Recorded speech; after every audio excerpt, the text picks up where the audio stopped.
Hi guys, how are you? I'm Robin, welcome back to my channel. Now it's around about now, this time of year, that loads of you guys are going to be going off to university. So I thought this is the perfect time for me to give you my top 5 tips to maximize your money as a student.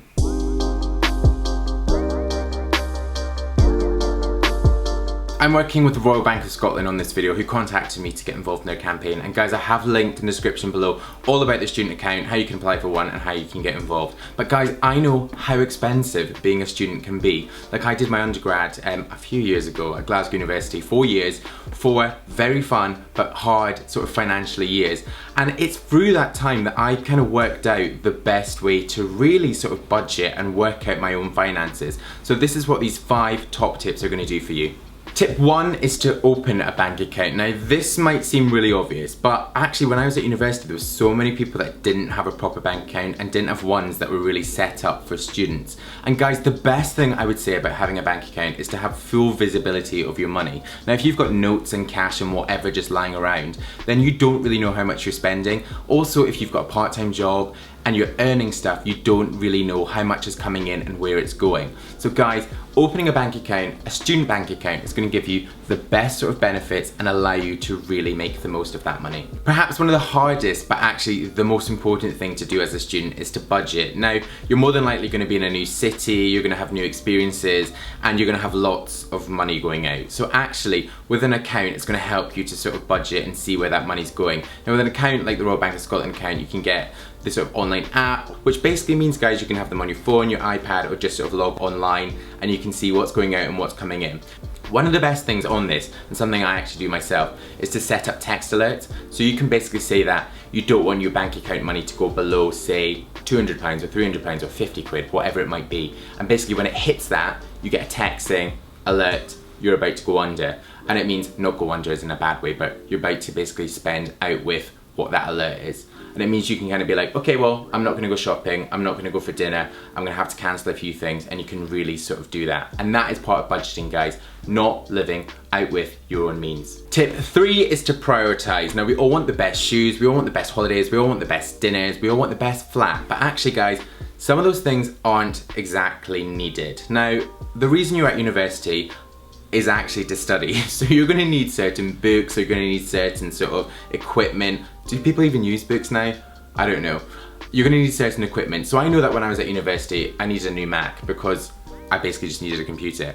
So that was extremely expensive and I actually couldn't afford it. So one thing I did do was take out an overdraft. Now, an overdraft is basically a loan from a bank and it allows you to have a little bit of extra money in your account, which actually isn't yours and you've got to pay back. That is an important thing. But guys, with the Royal Bank of Scotland, you get an interest-free overdraft, which basically means you're not going to pay an interest, you're not going to pay them any extra than what you take from them. You can get £500 in your first term and up to £2,000 in your second term once they've approved it. But guys, really important thing here, an overdraft is a safety net. So basically, it's to help you sort of meet that bit in the middle with the money coming in versus money going out.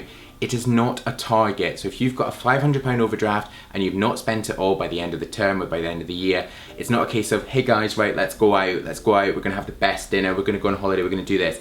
No, you need to pay that money back.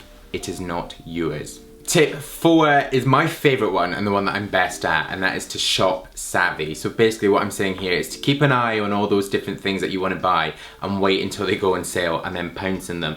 The best thing to kind of do is have some really great staple pieces. So like the best pair of boots that you want are going to last all winter and then last a lifetime, or a really good winter jacket. And that means that everything else that kind of goes with those pieces doesn't matter so much.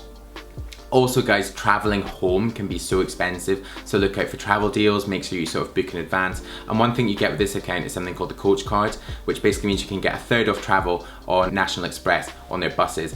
And also guys, you can get up to 10% off on travel between festivals and events, which is great, like Glastonbury. So if you and your mates know that you're gonna go to something in August or in June, then it means you can book ahead and get all those things done. But guys, I'm a big fan of sales.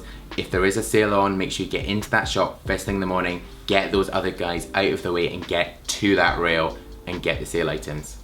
Tip 5 is my final one, and a nice easy one, and that is to review. Now obviously throughout the month you've been checking your spending, you've been seeing if you've been spending too much or too little, but at the end of the month this is really the time to properly check and interrogate your bank account.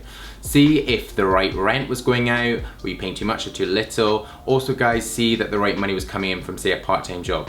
Also you can take a sort of holistic view above to see if you were spending too much on all those things that you really didn't need, like shopping or going for dinner or going on a holiday that you really didn't need. And if you were spending too much, then rein it into the next month, live a little more quietly. And guys, if you maybe didn't, then now's the time to spend, because you're at university, you're there to have fun. Actually there to study, but obviously having fun is far more important. But thank you so much for watching guys, hope you've enjoyed this one. If you're going to university, I'd quite like to know what you're going to study, or if you've already studied something, then tell me. And if you are going to study politics and history at the University of Glasgow, then my crystal ball tells me that you're probably going to end up on YouTube in 7 years' time. Maybe. But thanks again guys. If you're new to my channel and you've not yet pressed subscribe, then press subscribe. It's there or it's down there. It is free. We love free at the moment, and it just means you're going to see all my new videos as soon as they go live. But I'm going to see you in my next new one. Bye bye.